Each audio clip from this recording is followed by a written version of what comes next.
Pavlov's aim was to discover what caused saliva to flow. He rerouted the salivary ducts to the outside of his dog's cheek so that he could collect and measure the spittle.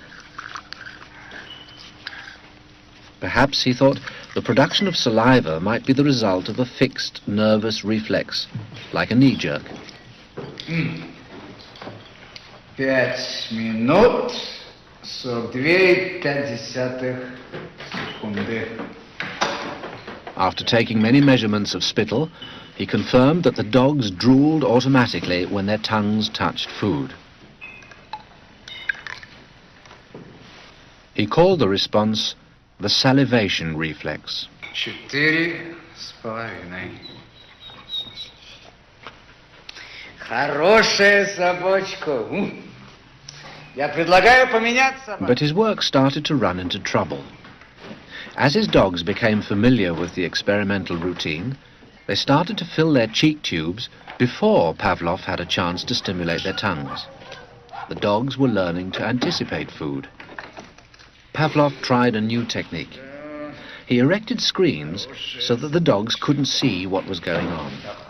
Before passing meat through the hatch, he introduced a stimulus that was totally unrelated to feeding. A ticking metronome.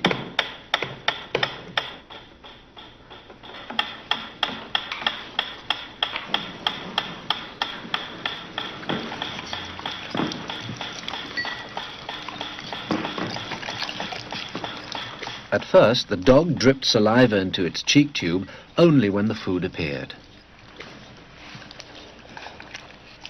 But after a number of trials, the dog began to connect the ticking with the arrival of meat.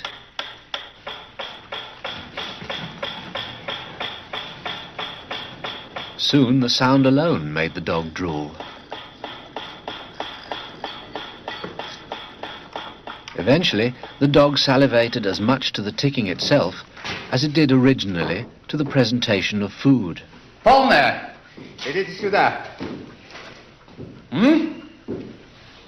Что я говорил? He called this new response the conditioned reflex. Собака.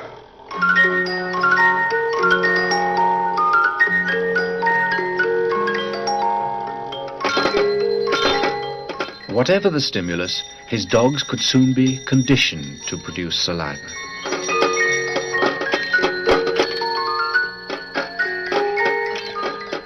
Pavlov believed that he had discovered how animals learned, even in the wild.